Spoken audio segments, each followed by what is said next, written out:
Kulikers, perkenalkan aku Whitney yang akan nemenin kalian semua di kulik-kulik yang pastinya produktif, kreatif, inovatif, dan edukatif. Kulikers, sering dengar istilah burnout gak sih? Atau mungkin kalian ada yang pernah ngerasain burnout nih? Jadi burnout itu adalah suatu kondisi kelelahan emosional, mental, serta fisik akibat stres yang berlebihan. Gak jarang loh mahasiswa yang mengalami burnout, dan kebanyakan burnout itu terjadi karena kelelahan dengan tugas kuliah, mengejar deadline, tugas organisasi, skripsi, dan juga kegiatan magang. Tapi sebenarnya Kulikers, paham gak sih gimana ciri-ciri seseorang yang sedang mengalami burnout? Lalu bagaimana solusi untuk mengatasi burnout? Yuk, tanpa berlama-lama lagi, kita langsung aja nih tanya jawab dengan salah satu psikolog student support Universitas Multimedia Nusantara, yakni Mbak Fiona Valentina. Sebab utama mengapa seseorang bisa terkena burnout itu kenapa sih, Mbak? Mungkin baik kalau kita bagi jadi dua ya, internal dan eksternal. Nah, internal itu terkait dengan keadaan diri kita. Contoh, ambilan keputusannya kalau pada mahasiswa ya, biasanya dia mungkin ngerasa salah jurusan nih ada di sini, atau dia punya gambaran diri yang buruk. Jadi mahasiswa terutama itu tuh berada di masa remaja, fase-fase mereka tuh lagi figuring out jati diri mereka. Saya tuh seperti apa sih gitu kan. Nah, kalau dia ternyata korban bully, dia pernah memiliki pengalaman yang tidak menyenangkan dalam relasi di lingkungan yang kurang tepat, kita bilang ya nggak suportif lah gitu, maka dia akan melihat dirinya ya memang nggak berharga, memang layak untuk dibully. Itu tuh yang jadi salah satu faktor internal mengapa seseorang jatuhnya burnout juga. Nah, kalau eksternal, satu mungkin beban tugas. Selama pandemi ini kan beban tugasnya banyak ya. Tugas harus dikerjakan, tugas gitu, terus belum lagi ngatur waktu sendiri, belum lagi jadwal yang padat, belum lagi yang dual device, yang ide-ide ya kita dual device bisa gitu, itu kan bikin bener, sampai kadang 3 Kak. 3 tuh sampai 3 device tuh gimana dengerinnya gitu kan. Nah, atau ya kan tadi kan burnout itu kan banyaknya stres kan. Stres itu tuh nggak melulu akademik. Udahlah kita punya stres akademik, ditambah lagi ada problem di keluarga, ditambah lagi kita punya problem di relasi, temanan, pasangan gitu toh. Nah, itu tuh yang bikin seseorang tuh jadi lelah ya. Ada banyak hal yang terjadi di satu waktu. Burnout sendiri itu ciri-ciri ketika seseorang dapat burnout itu gimana sih, Kak? Salah satunya tadi, setiap kali kalau kita tidur terus bangun masih kelelahan, nah jangan-jangan itu tuh gejala burnout itu.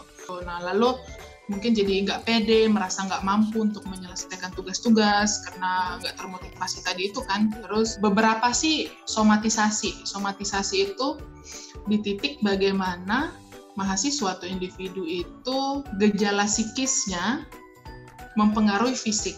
Jadi kayak nggak apa-apa asam lambung atau apa pencernaan, nah gitu-gitu tuh. Ada tuh sakit-sakitan karena stres tapi sumbernya ya beda kalau karena bakteri dan lain ya.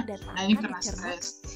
Atau nanti dicek ya, mulai muncul kebiasaan buruk, misal makan terlalu banyak atau begadang atau binge watching, nonton terus-menerus, atau banyakkan main game atau gigitin kuku. Gini. Mulai kebiasaan tuh. Itu karena nggak dalam keadaan ideal tuh psikisnya. Atau ya jadinya bosan terus jadi sulit konsentrasi. Nah, di antara mungkin kalau udah ngerasa 3 di antara yang saya jelaskan tadi, mungkin udah saatnya sih untuk check up gitu. Orang udah tahu dirinya mengalami burnout nih. Sebaiknya mereka pergi menemui psikolog nggak sih, Kak? Apalagi kalau udah burnout yang parah gitu sampai sangat-sangat mempengaruhi diri banget gitu, Kak. Atau bisa diatasi oleh dirinya sendiri? Iya, ada banyak artikel kalau di googling itu cara mengatasi burnout. Sebenarnya ketika seseorang itu tuh udah punya keterampilan mengenali diri dan lalu melakukan langkah-langkah yang ada di Google, nanti dicek aja. Kalau ternyata setelah olahraga saya jadi lebih baik nih, atau setelah saya journaling saya bisa lebih oke, maka bisa tuh diatasin sendiri.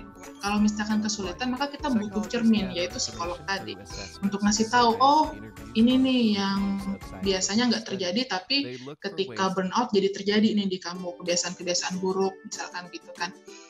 Jadi pergilah ke psikolog supaya bisa tahu langkah konkretnya. Ketika udah mencoba self care dan self healing sendiri ya, nah tapi kok nggak tetap ini ya, tetap ada aja nih perilaku yang buruknya. Gimana nih cara mengatasinya? Nanti ada toolsnya tuh dari psikolog. Oke, apa aja diajarin skala prioritas mungkin, diajak untuk mengenali emosi, diajak untuk cara-cara self care. Nah itu supaya bisa dilakukan sendiri nantinya. Nah itu dia Kulikers. Terima kasih banyak untuk Mbak Fiona yang udah mau ngobrol bareng sama Whitney dan juga Kulikers semuanya. Gimana nih Kulikers setelah dengerin obrolan tadi? Kalian pastinya sudah paham kan gimana ciri-ciri dari seseorang yang sedang mengalami burnout?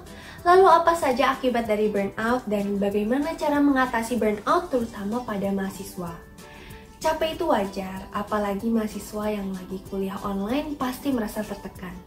Karena harus menghabiskan waktu lebih banyak untuk memahami materi-materi yang dijelaskan. Belum lagi kegiatan organisasi dan lain-lain. Kalau Kulikers lagi ngerasa capek, luangin waktu kalian untuk istirahat atau refreshing. Seperti tidur siang, jalan-jalan keluar rumah, nugas di kafe sambil ngobrol sama teman-teman kalian, nonton film dan kegiatan lainnya yang bisa dilakukan untuk refreshing. Jika Kulikers merasa burnout sudah mengganggu kalian harus segera cari bantuan psikolog ya, atau bisa juga menghubungi student support untuk meminta bantuan. Wah, topik hari ini sangat bermanfaat ya buat kita. Tapi sayang banget nih Kulikers, aku harus pamit undur diri. Tapi tenang aja, karena minggu depan aku bakal balik lagi yang pastinya bakal bawain topik yang seru dan gak kalah menarik sama topik hari ini. Jangan lupa saksikan Kulik-Kulik setiap hari Jumat pukul 7 malam hanya di UMN TV. Bye Kulikers!